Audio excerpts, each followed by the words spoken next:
Species.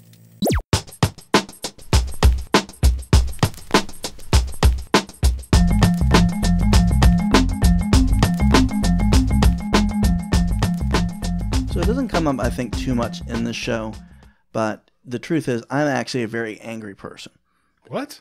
And I know it's a shock, but I am. And I think the thing that's interesting about my anger is there's certain things that set it off. Yeah. Including food, which just at face is strange, but it's a fact. It is what it is. You it know, makes you hate certain foods. You can't address a problem until you define it. And I'd say it is a problem. I would love to go through life not angered by food, but I am. So recently I was at Whole Foods, which is actually a place I like. I don't like to go, first of all, I don't like going anywhere. But Whole Foods, occasionally I go to. I find it interesting. You know, I don't like everything about it. The fact that you can't get a name brand soda. You have to get like the groovy version of like Coke, Diet Coke or whatever blows my mind. Yeah. But again, if that's my big problem, modern problem, I'm fine with that. So generally once a year, I'll make a special meal for my wife and daughter. And it works for a couple levels. One, it's a way to reach out to them and do something other than, grill hot dogs and burgers. Right. Two, it reinforces what a great cook my wife is. And they generally don't want me to have to mess with it for another 12 months. So I was at a Whole Foods getting something together. And I'll show you the picture of this in a second. But I was going through and I found something that I'm still not sure what it is, but it's called vegan nut milk. And let me show you how milk is spelled. That's milk with a Y, folks. Milk with a Y. And I don't know why this made me angry or why I should really care, but let me tell you, the fact that something called vegan nut milk with a Y exists infuriates me and makes me very, very angry. Yeah. Well, I mean, it's almost like it's so not milk that they can't use the correct spelling and they got to throw a Y in there. Is that it? Is it that they're trying to make it almost old timey? It feels like something you'd see on an old, ye old milk with the Y or something. Well, what did it, you think? And maybe we'll explore this together to get to the root of this. So I'm having a flashback of a conversation I had with someone that I care for, but I disagree on things. Yeah. And we were discussing multiple types of milk that were available. Right. And the person defined something as cow milk. And I said, no. What do you mean no? No, that's milk. Right. Almond milk, you have to put the modifier on almond or rice or apparently vegan nut, but you don't call it cow milk. Yeah. That's milk. Everything else needs the modifier. That is what milk is. Can I be Mr. Brightside here for you? Please. I understand. I think you were more set off. By the time you got to milk, you saw vegan, was it nut? Vegan nut. I think it was the vegan nut that got you. I think that as you think back to this, at least respect them for spelling it differently because it's almost an admission that it's not milk. It is not real milk. And and you're right. And then what you said is very logical. And again, we're talking about something that again is totally, I don't know why food makes me angry. Yeah. But I think the why made it worse somehow. Right. Well, speaking of this, I mean, we've known each other for so long. Yes. But I've learned, I'm always learning new things about you. And I really did have to come to the realization at some point with this show that there were certain things I really shouldn't bring up. I mean, certain foods that rhyme with male, that to me is like kind of funny that you hate so much, but it'll ruin our night if I even bring it up. Yeah, so, well, I think I'm pretty good with tolerating Satanism and people's use of the devil's weed kale. Yeah. But vegan nut milk with a Y, just drive that is something that will baffle me.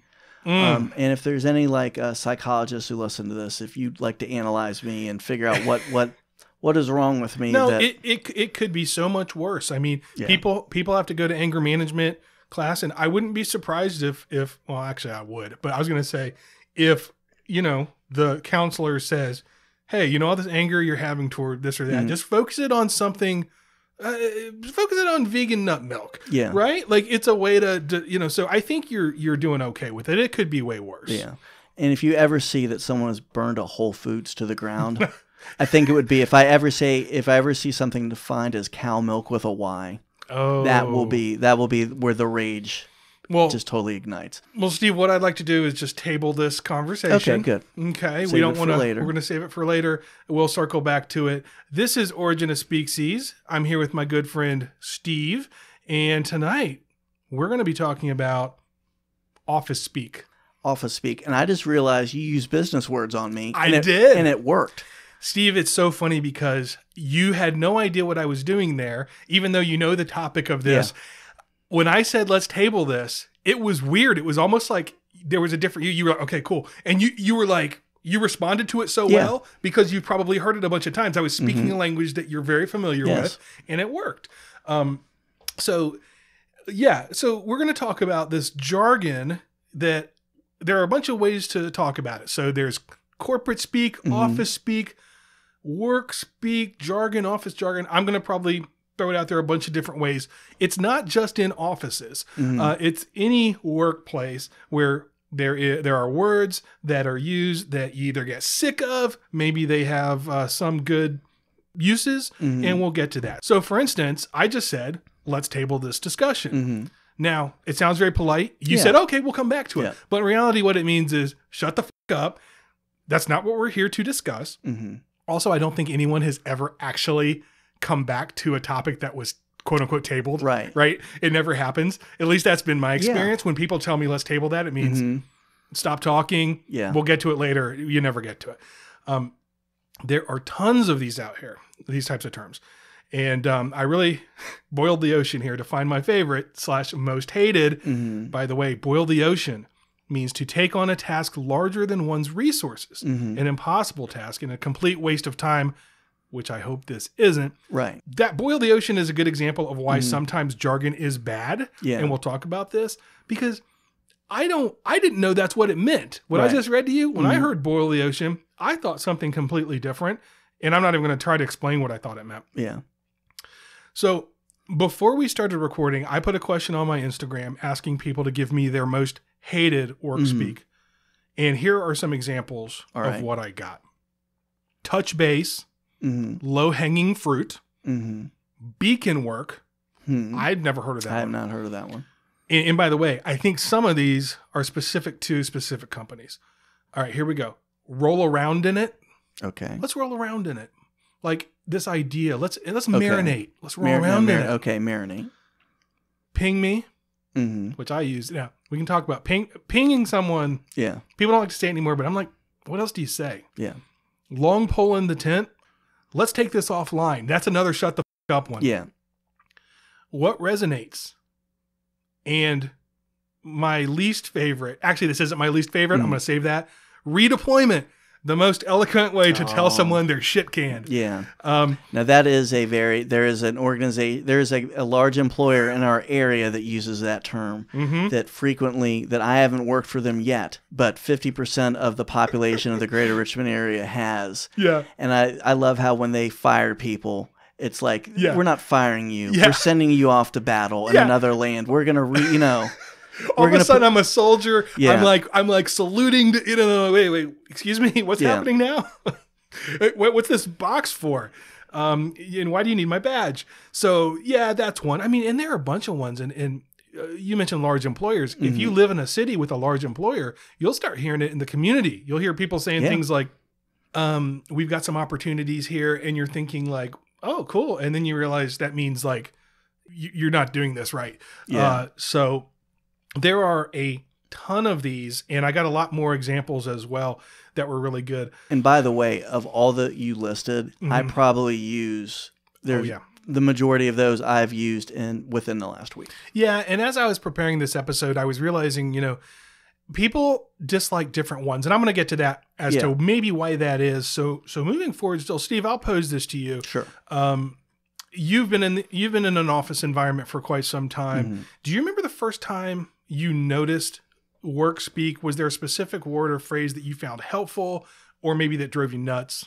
It took several years in my career to really pick up on that, and I think there was one organization that was a good organization. I'll be facetious with it. Really, this was the first time I worked somewhere that I noticed that there was a corporate language that was part of the culture, but a very, I don't know if forced, but it was a strong part of the culture. You could not participate at that place, and I think using the term culture to describe the work environment was probably the first place I did that. So.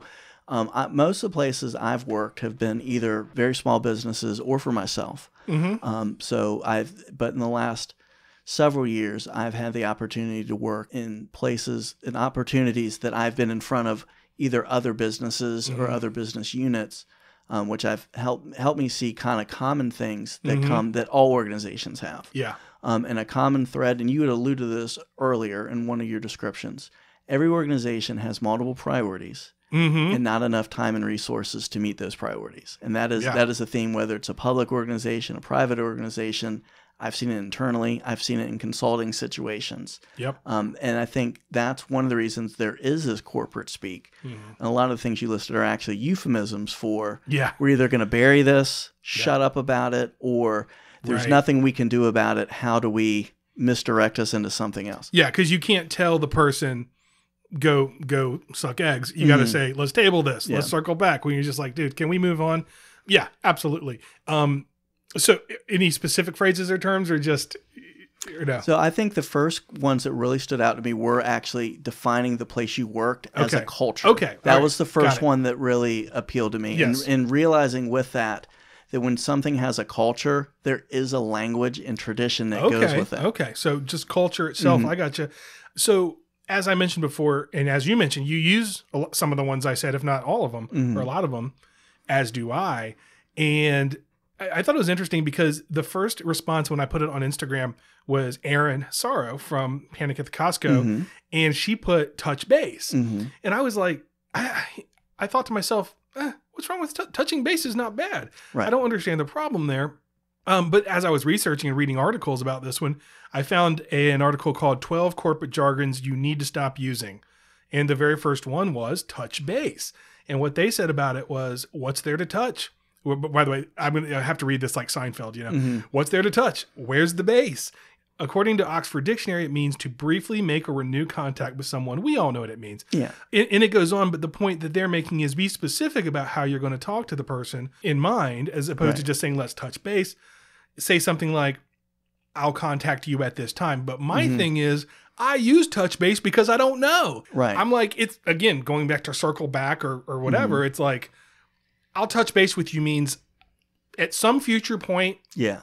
We need to catch up on a subject. So I'm fine with it. But it's a fair point. Yeah. And I think it also can be reflective of someone's work culture. So, I mean, sometimes touching base can be bad because it can be a euphemism for, I'm going to micromanage you, I'm going to bring up something. And that could be the way that term is used in that work culture. But it also can be in a good way of, I need to catch up with you on that. I think it also depends on where you are in that situation. If you're the one micromanaging, maybe touching base isn't a bad thing. If you're the one being micromanaged, it's another, kind of stab in the stomach that you have to deal with. Yeah, it's a great point too. Like it's situational depending on, as you said, the culture and where you work. I just thought of this. It hit me right now was I was in an interview for a big company that a large employer in the area. And I think I used that term opportunities. That person asked me, and I'll never forget the way the guy said it. He goes, Scott, what's your biggest opportunity? He kind of did the, kind of tilted the head to the side. Yeah. What's your biggest opportunity? And I went, because I'm prepared for the, like, what's your greatest weakness? Right. I had no idea what he meant. So I just said, well, I think the opportunity would be for me to get a job here. I went on and further my skill set when it comes to this, that, and the other, and then later, once I realized the opportunity means like, what do you suck at? Yeah. I got really red because I started thinking, oh my God, so embarrassing. I didn't answer that question right. But then I'm like, well, it's kind of his fault. But he's worked at this company for 20 years. Right. He thinks everybody thinks that opportunity means shortcoming. Yeah. His work culture dictates the language. Yeah.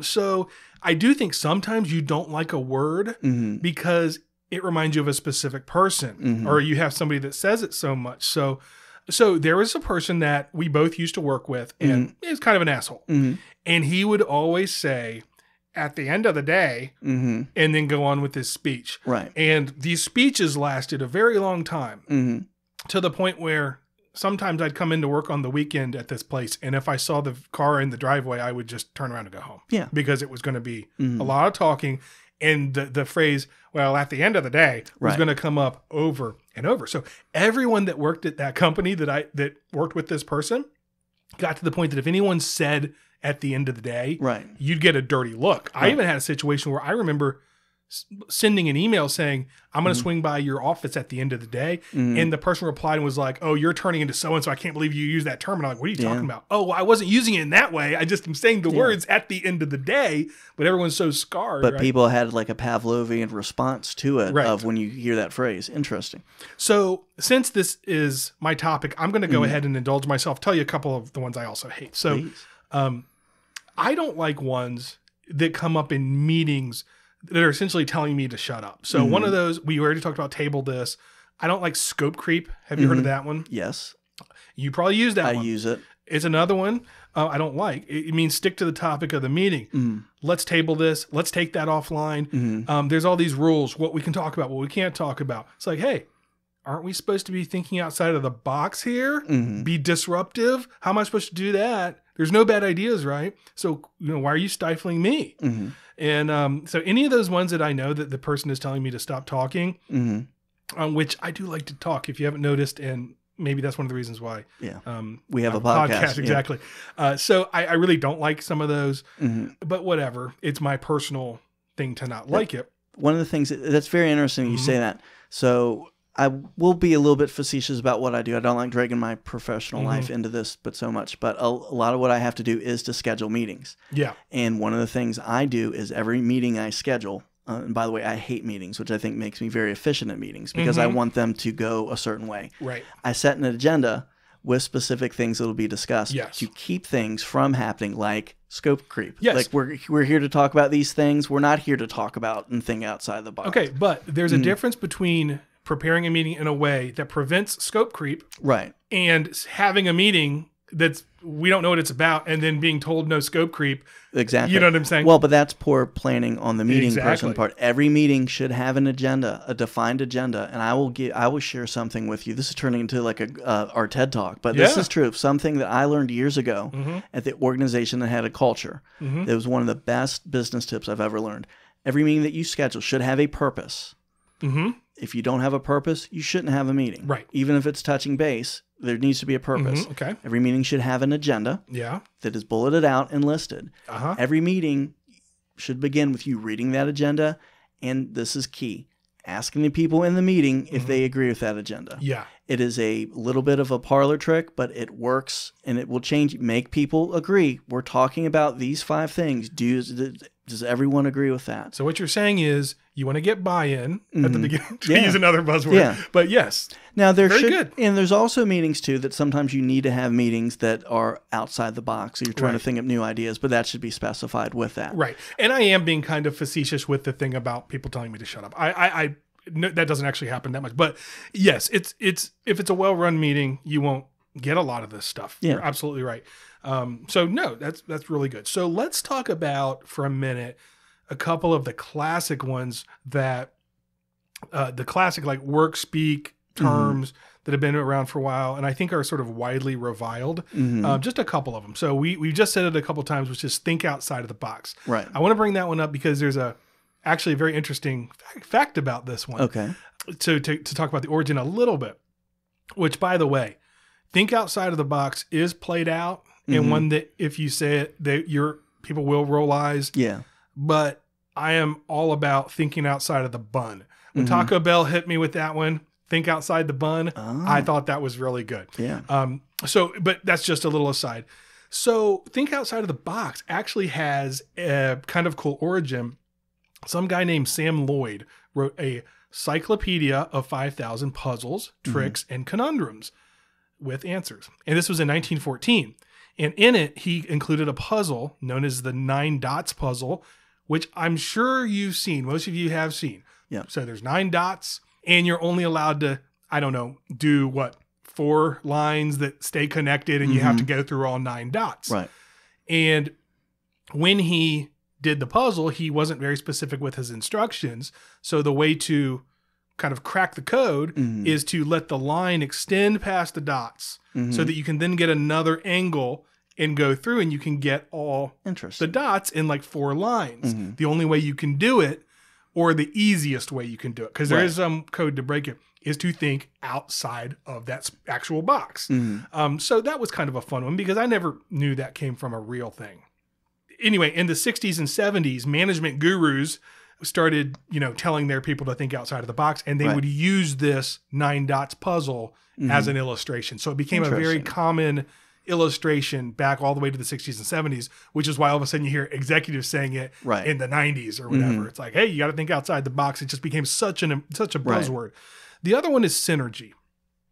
So, synergy is a real word, of course. It wasn't just made up. And it means, working together for a mutually beneficial outcome. The reason I don't like it is because corporate synergy to me just pretty much means a bunch of people are going to get laid off. Yeah. That to me sounds like someone's about to get redeployed. Yeah, exactly. And that's why I don't like that one. But really, it's kind of, you hear it with mergers all the time. Oh, there's a bunch of corporate synergy, and all of a sudden I'm like, oh, geez. Yeah. Everybody's getting laid off. That equals redeployment. And that also, this sounds to me like that's such a kind of tropish played out one. That it means it's used so often, it doesn't mean anything. Of course, we're going to do something that's supposed to work together as every part of our organization is going to work together with this. It wouldn't be, it wouldn't be fruitful otherwise. It's kind of like a given. I'm really glad you said that, because I do think that there was a reason why we got all this corporate jargon, office speak in the first place, but I think it's had diminishing returns over time. And the reason I think there is for that, and I had no idea about this, but doing some research, corporate jargon was actually purposefully invented in the 50s and 60s as corporations began to grow and executives began thinking of employees differently. So prior to that, I mean, you had a lot of mill workers, coal miners, and the way it was thought about back then was work sucks. Like employees, it was just a given. Employees we don't even call them employees. The workers don't want to be there. Right. So you don't even need to coddle. It's like, you're dealing more with the stick than the carrot. And it's like, you're going to be in the mine all day. It's going to suck. And that's how it was thought about. Well, as corporations began to grow, you had a different type of employee. And with that, a different type of sort of way to manage them. I found a really great article in The Atlantic by someone named Emma Green. It's called The Origins of Office Speak. And it really tells this story. I actually really recommend reading the article. It's fascinating, especially if you work in a corporate environment. I won't go into the whole article, but just want to talk about one of the big figures that's mentioned, which is Jack Welch of General Electric. So this is from the article. Welch, who was looking to overhaul his management in the midst of a recession, according to Green, systematically redesigned the culture. There's your culture word of the organization, hitting a peak in 1989 with his workout program, which was designed to help managers and employees solve problems faster. In the language of workout, low-hanging fruit were problems that were easily identified and solved. Other jargon from the program included rattlers, or obvious problems, pythons, which were challenging problems. So, and she writes here, a little ironically, Welch wrote that workout would create, quote, a company where jargon and double talk are ridiculed and candor is demanded. So he was creating this, his own culture and jargon to get rid of the old culture and jargon. His own 1984 utopia to replace, their own double speak and. Right. So, I mean, I jumped from, 1950 to 1989. But it is interesting that the idea was, hey, we need new ways to manage people. And part of this is the words we use. We have to get across these ideas in a way that's more palatable to today's employee in the office place, Well, I think also with that is the growth of the office place and probably white collar work that didn't exist. If you could be management at a coal mine and not really have to, interact with your employees or workers as you looked at them, they were numbers. The fact that you would have to interact more with them probably helped speed up that of how we're going to have to work with these people and, what do we do to make that work? Yeah. And I mean, you kind of alluded to this earlier. Like you can't just, I remember a long time ago, like early 2000s, like being in a class and they're saying and teaching me, I was joking about buy-in, but using the term buy-in, using the term alignment, using these different terms. And it's all coming from a good place because it's how can you, with words, describe what it is that you want to get to with, the tools that you want to use without, again, it's a coal mine. You can say whatever you want to the people. Right. Nobody's going to go to HR. There is no HR. Right. Now you can't do that. The problem is over time, many of these terms that started as maybe helpful, they lost all meaning. Right. Which is going to happen. So I found this guy, David Peck, who is an executive coach at a place called the Goodstone Group. And he says filler, malapropisms, non-words, verbal tics, cliche, and jargon phrases that particularly when used repeatedly tend to detract from the clarity and impact with which you communicate. So, and the reason I bring that up is like, okay, so what's wrong with this stuff? It was in good faith sort of created to help with the way people work. But so many of us like, oh, I hate this. Right.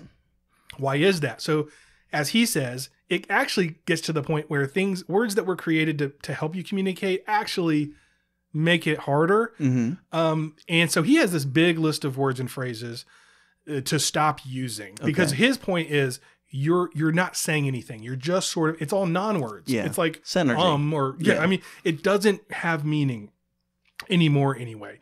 I was shocked to find that the number one on his list was at the end of the day.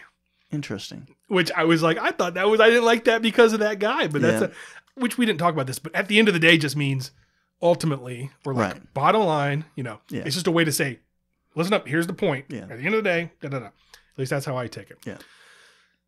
By the way, two quick things here. If I didn't mention one of your favorite most hated work cliches as I get ready to wrap this up, please feel free to call and leave a message at 804-621-5803. Tell Steve and me if we missed a word. Maybe there's something you hate.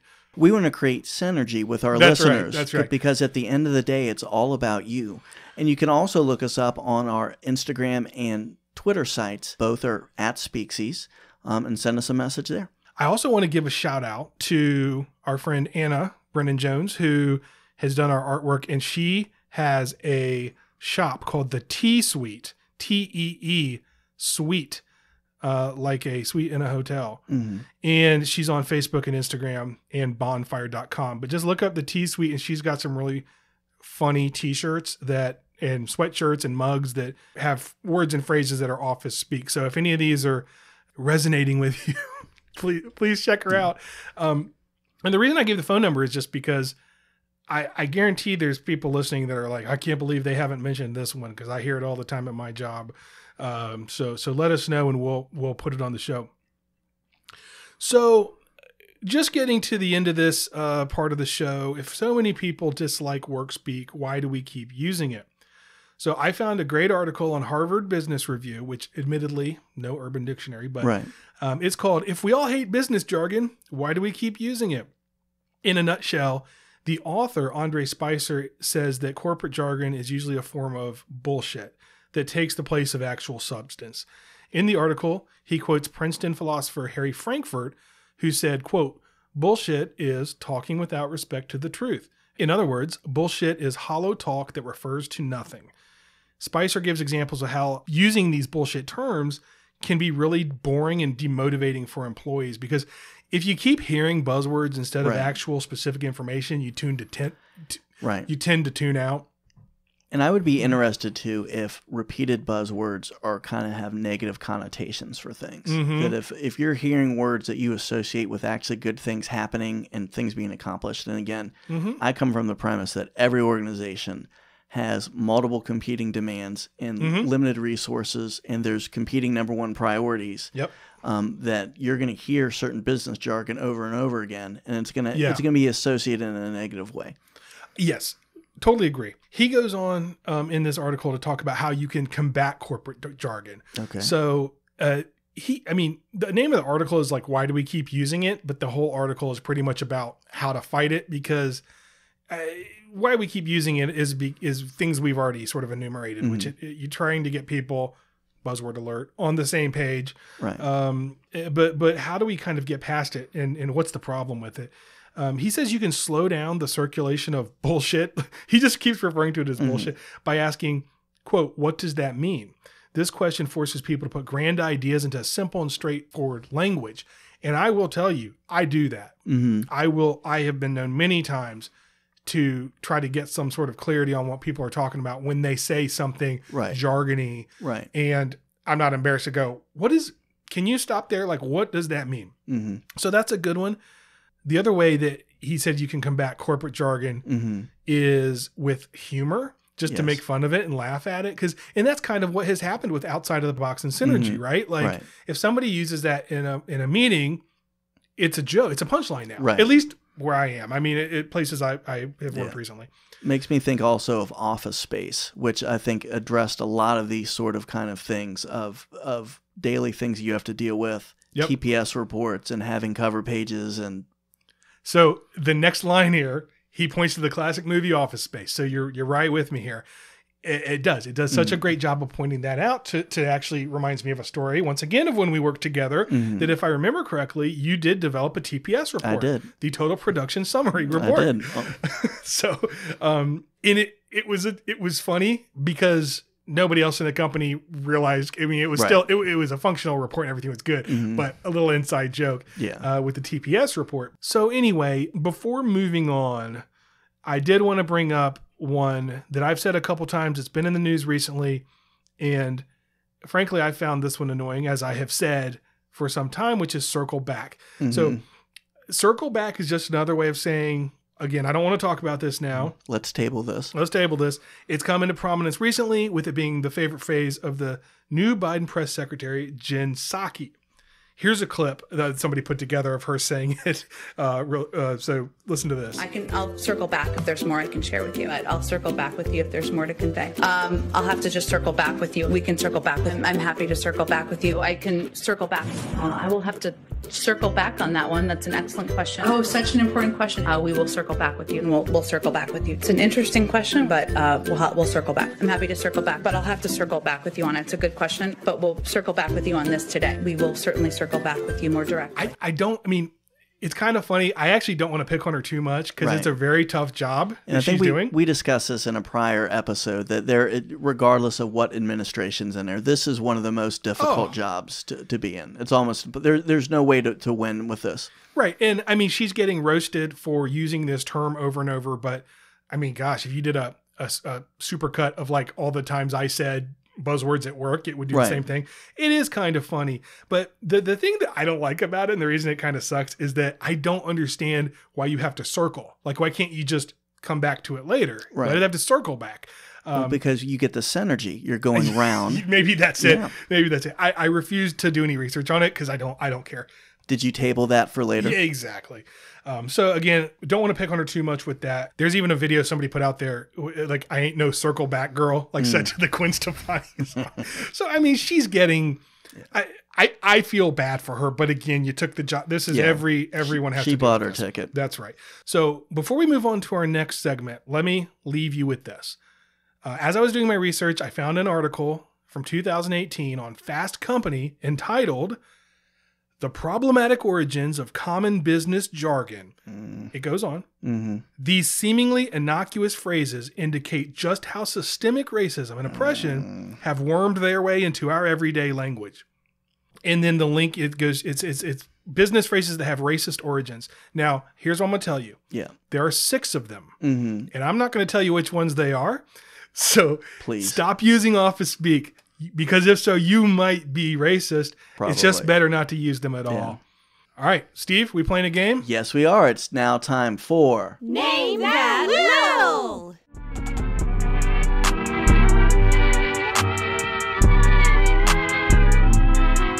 So welcome to our new game segment, Name That Little. Where if you're a winner, you're kind of a loser. I think that's a great way to put it. So in case you weren't aware, according to Spotify, there are over 8,000 artists that have Lil as part of their name. Lil. Lil Jon, Lil Wayne, Lil Kim come to mind. Yep. So what I'm going to do is I'm going to tell Scott about Lil. I'm going to give him 3 options. And then if he doesn't get the correct one, right, I'll be very proud of him. But as we've only done this one other time, you got it right. And I got it right without even needing the options. That was the bad thing. And I wanted to circle back later. Yeah. To figure out what we could do. It was one of the most conflicting things ever. I was kind of proud of myself, but I was also like, and the reason I think that this is your segment, but the reason we talk about this is like most of the rap out now sucks. I think I can say that uncontroversially. And like, as you mentioned, half of them have Lil in it. So like to know this means you have to listen to them. So, so we'll see. Hopefully I won't know these guys. I hope you don't. And I'm really rooting, unlike most game shows, I'm really rooting for you to fail. Thank you. So some background. This Lil is a rapper. Okay. Per Wikipedia, this Lil is characterized by his face tattoos, facial piercings, eccentric hairstyles, and androgynous fashion. Okay. His music is often defined by dark subject matters and imagery built on melodic emo approach to trap, not rap, trap. And this is from Wikipedia, so you know it's 100% accurate. Yeah. So a couple songs from this artist. 20 Minutes. Okay. Myron. Canadian Goose. Okay. New York Nights at 21. And by the way, New York is spelled like the new in New York is spelled like new metal. Oh. Like Godspeed. Yeah. Is Godspeed a band? Did I just make that up? I think you made that up. Godsmack. Yeah. Anyway, I was they're not new that metal, up. but that's okay. Okay. The fact that you can correct me on that doesn't reflect well on you either. Oh, yeah. Come on, man. I was in a new metal band. Kind of. All right, kind of. Yeah. Some other songs include EXO Tour. I think it's supposed to be Life. It's spelled LLIF3. And my favorite song by this Lil, Drankin' and Smokin'. So some controversies. As someone who is tattooed in the face and is a musician, you know there's going to be some controversies. Yeah. This Lil was arrested in Atlanta, Georgia for recklessly driving a dirt bike. The Lil and a friend were driving a dirt bike without lights and helmets before being noticed by the police. While being chased by the police, this Lil fell off his dirt bike and attempted to run away on foot before being caught by the police. I'm starting to like this guy, actually. And as you do like Kale, you might like this also. This Lil was also accused of being a Satanist by battle rapper Daylight. Okay. So I have 3 options for you. Yeah, I need the options this time because nothing's ringing a bell. You can name that Lil. Let's do it. Is it Lil Durk? Lil Nutsack? Or Lil Uzi Vert? Okay, so I'm going to reason this out. So the only one I've heard of is Lil Uzi Vert. But I don't know a single thing about him. Lil Nutsack. I mean, that has to be fake. That is making me laugh. It's making me think you made that up. The first one was Lil Durk. And by the way, I listed these in alphabetical order. Okay. Oh, good to know. You're not playing any of these games of like do the first one first. So I guess because I think that I'm not going to go with Lil Uzi Vert because I feel like because I know that one, I feel like maybe you think I'm going to guess that one. I think it's Lil Durk. I've never heard of Lil Durk, but it sounds like I think it's Lil Durk. That's my final answer. Okay. Is that your final answer? It is. How'd I do? Oh, you are wrong. I'm so proud of you. Thank you. Good job. Was it Lil Uzi Vert? It was Lil Uzi Vert. Oh, I should have gone with the one I'd heard of. And I'd put this together, by the way, before I don't know if you're aware that he recently had a diamond installed in his forehead. No, I didn't see that. Yes, he somehow had the wherewithal and extra. We talked about organizations dealing with, limited resources and competing priorities. Yes. He had the resources and priorities to have a diamond installed in his head so he looked like Vision from the Avengers. Oh my gosh. So like third eye style. Yeah. So let me go through the other Lils. Please. Lil Durk from Wikipedia. Durk was involved in a rivalry between I think one of my enemy rappers, Chief Keef, and another rival, Gangster Disciple Joseph Lil Jojo Coleman. After I'm just reading. The reason I laughed is because it makes me think about Gary Coleman as a rapper. Lil Jojo Coleman, Lil Gary Coleman. Now I'm just going to read some more things from Wikipedia that as I look at them, they look like words, just that don't make any sense, but I'm just going to say them. After Glow Gang affiliate Lil Reese offended his gang set, The Brick Squad, not to be confused with rapper Gucci Mane's label, JoJo responded with the diss track BDK parentheses 300K parentheses, calling out a vast majority of gang members mostly named Keef, Reese, and Dirk. The feud ended in tragedy after Lil JoJo was shot and killed on September 5th, 2012. Why I started talking about this, I think it had something to do with Lil Durk. I blacked out as I was saying. I heard like Charlie Brown's Teacher and then started to black out. I don't know what you just said. And that's not me trying to be cool. My eyes were closed listening. There was something happened that was gangs or something.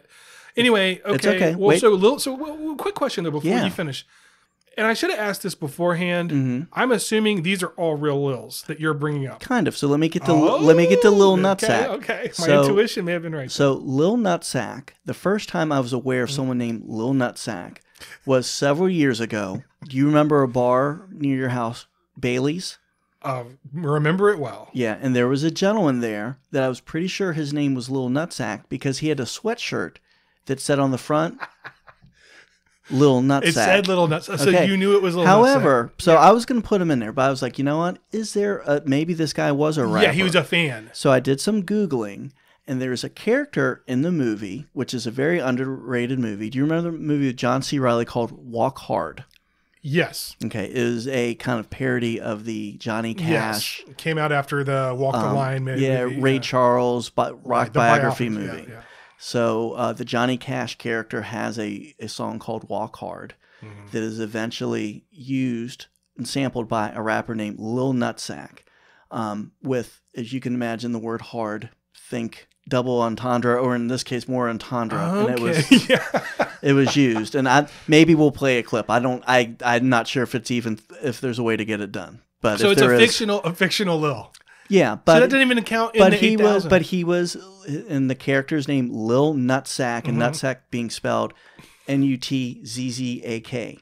So I looked up who played him. So he's played by an actor named Jacques Slade, who is better known for his Instagram channel, where he unboxes sneakers, and his channel is called Cuss2. And he also has a Twitter bio that I like this gentleman for simply one of the best Twitter bios I've ever seen. I host videos and wear sneakers a lot. Okay. I also like bacon. Oh, okay. So this is like layers you got here. This is the actor that played Lil Nutsack, who was inspired by, wasn't inspired by, but there was a guy that wore the sweatshirt. Dang, man. But the most important thing to take away is that you succeeded by failing. Myself? You did. We don't have to table this discussion. Right. I think you showed synergy, and you brought results. Thank you. I hope that's going to be in my review at the end of the year. And at the end of the day, that's the most important thing. And that was... Name That Lil! So, Steve, you know how last week we did the worst word? Yes. I think I have the worst speak, which is in the weeds. In the weeds. So I hate this one because I've heard it so much, and I just think people mean different things when they say it. So I intuitively felt like I'm hearing it a lot. I'm hearing it all over the place. I know kind of what I mean when I say it. I'm not sure if we're all meaning the same thing. And that was quickly borne out when I started doing research for this one. So that's kind of why I ended up doing this one. It became evident pretty quickly that people have all sorts of different meanings to this phrase. And as long as we've been doing this show, it's probably the most different meanings I've found for a phrase of any of them that we've done, which was very surprising.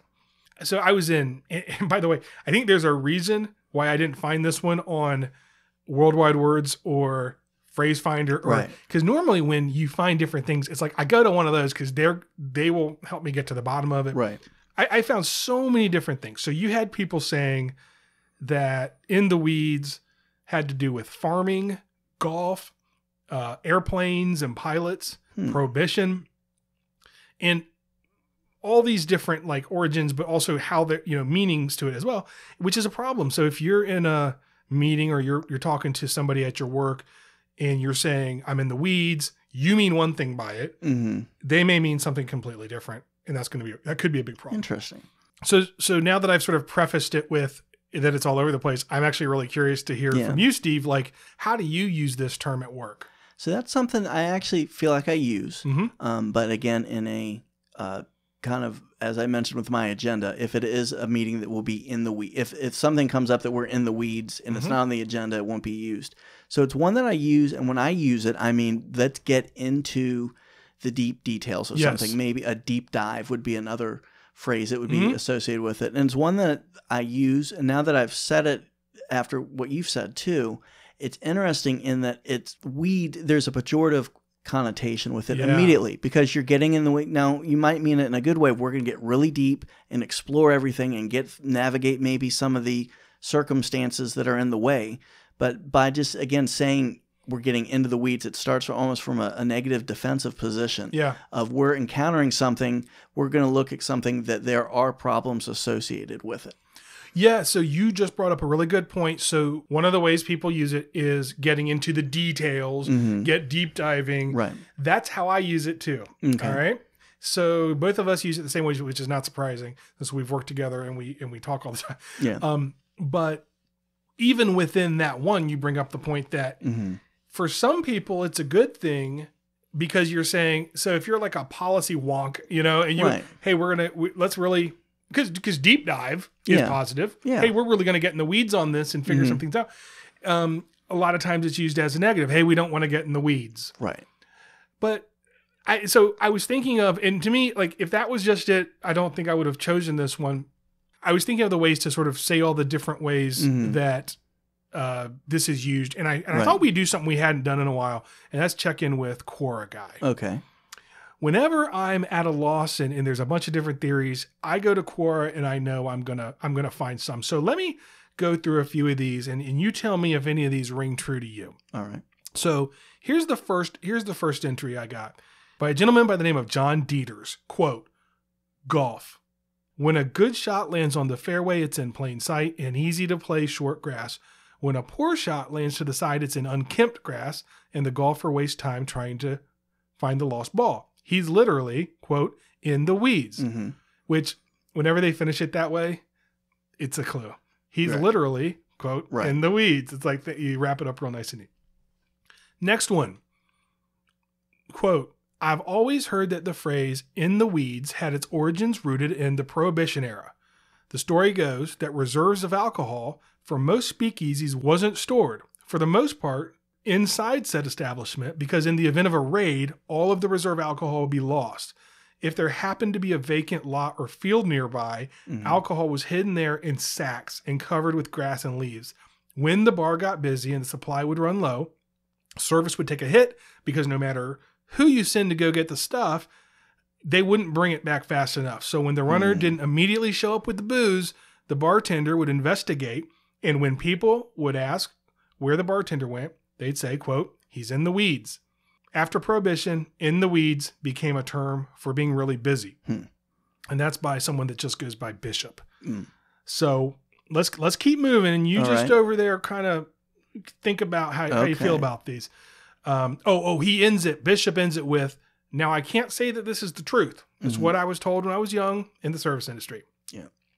A much shorter one by Developer Dude. Okay. Developer Dude says, I first heard this idiom from my father, who was a pilot, and other pilots in reference to a landing that went off course from the landing strip. In the early days, official landing strips were mowed grass fields.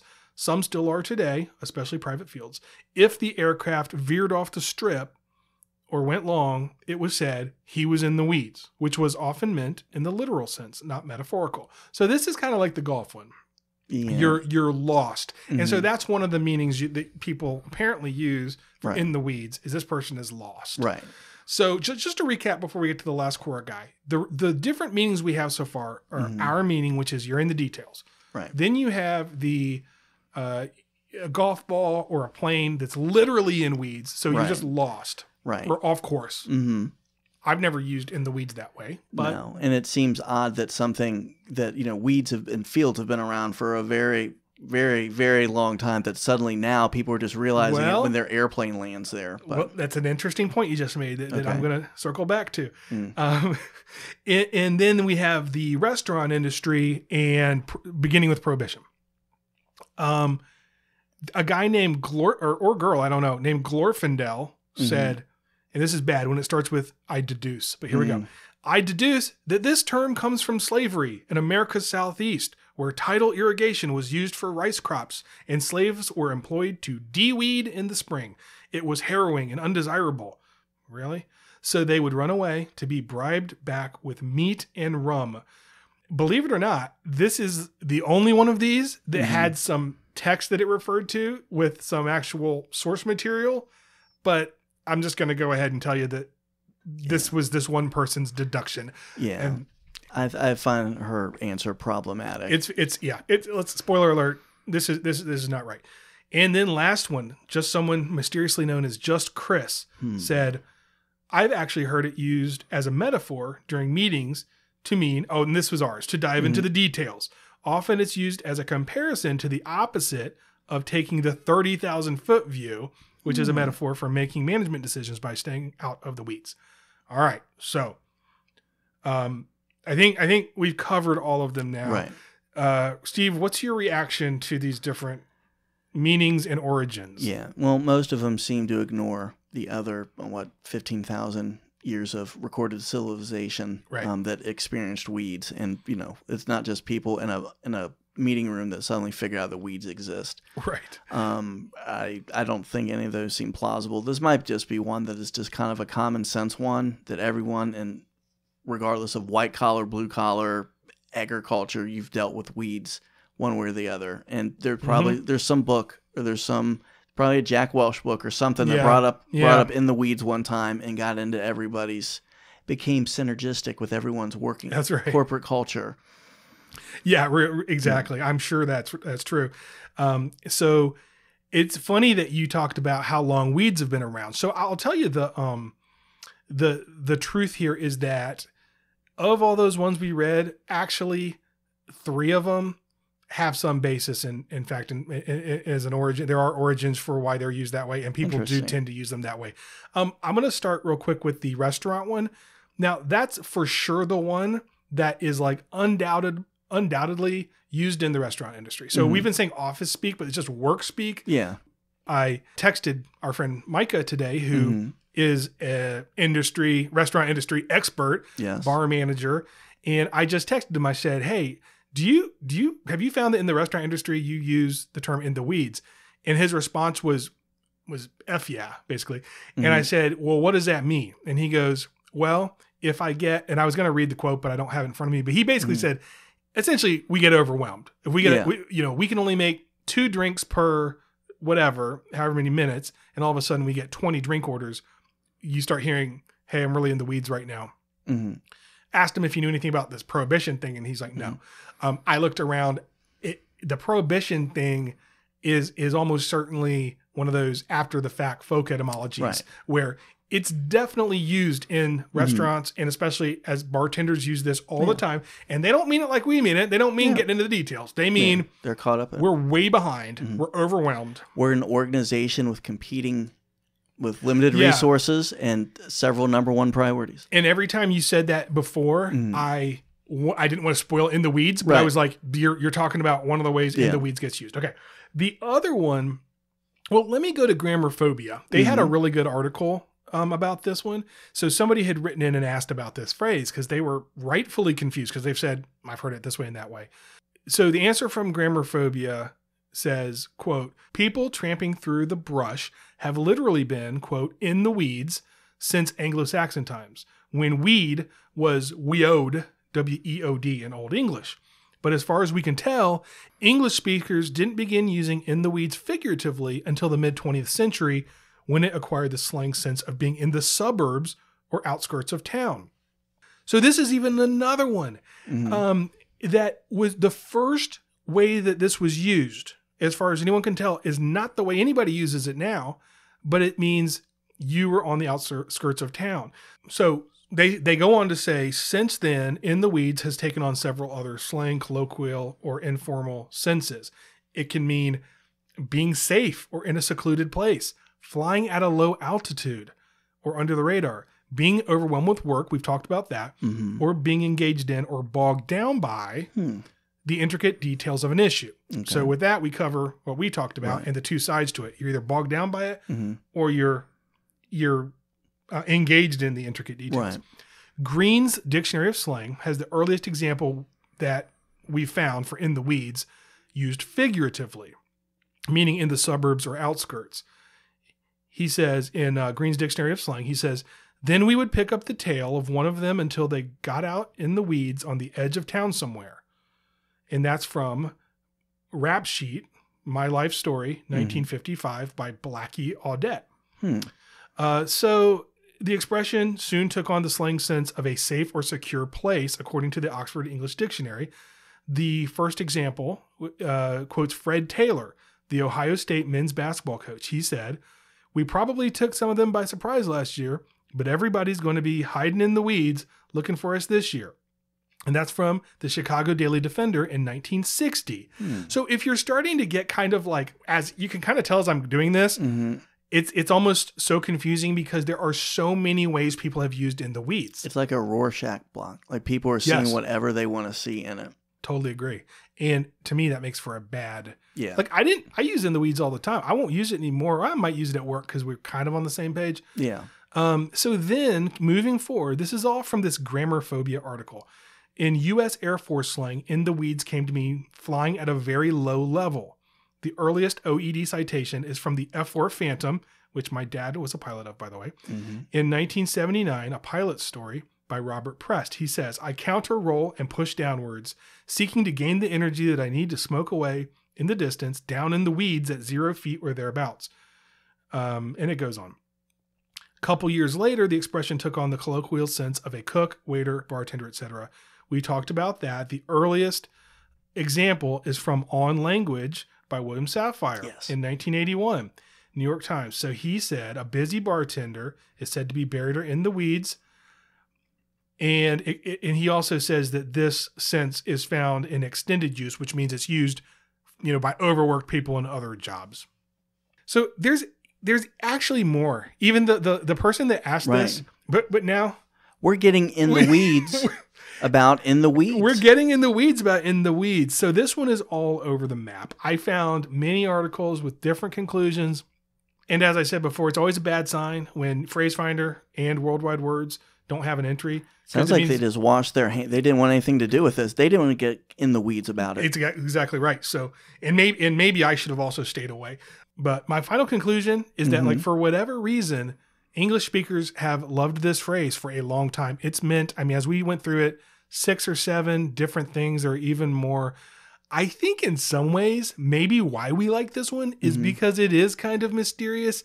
And it sounds like you kind of think it makes you sound maybe smart when you say it, like you have some special knowledge of what this phrase means. Right. You know what I mean? Like, I'm a little in the weeds today. It kind of makes you feel like, even though you yourself are like, am I using that right? Yeah. And the person hearing it is like, I think I know what he means. But for whatever reason, we like saying it. It's mysterious. Well, maybe it's because it has so much utility that everyone can use it because everyone uses it for their own reason. Yeah, but as a phrase, I agree with you. But it's again, not to be negative, but the point of this whole show was kind of like, what are the annoying buzzwords we hate? And I'm just going to come down that again. This is one I would say, if you're using this at work or anywhere else, you might want to get on the same page. By the way, I didn't even go into this. Politicians started using this big time in the mid 2000s and beyond. Well, I think we should probably deep six it just because of that. Right, exactly. Once it's past enough muster that politicians are using, it's probably time to retire. Exactly. Let's bury it with all hat, no cattle. Yeah. But the restaurant industry one, that's a legit one that's getting used a lot, and I'd like to think it had to do with prohibition because that makes it more fun. But who knows? It just caught on, and it's used all the time. So. Again, that's it for this episode. I feel like we could do another episode of this at some point because we kind of scratched the surface on all the things that we say at work. Yeah. Well, I think what we can do, Scott, is table that for later. And I'll circle back with you. And at the end of the day, the important thing is we don't want to use in the weeds anymore.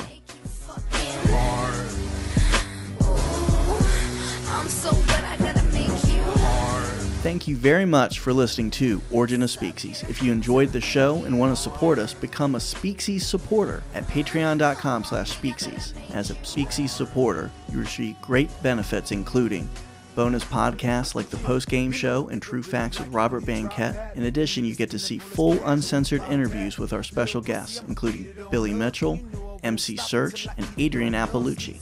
Your cost to become a Species Supporter? Whatever you want to pay. A contribution of any amount allows you access to all privileges and benefits, including getting to see our beautiful faces on our video podcast, The Postgame Show. Become a Species Supporter today at patreon.com/Species.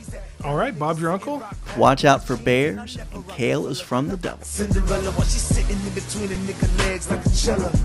Time to play, make your mouth into a whole new. Tell me how I feel when I'm rocking your phone.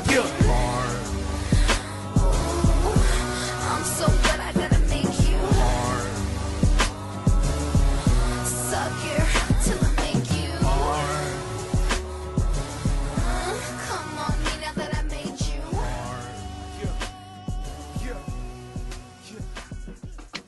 Species.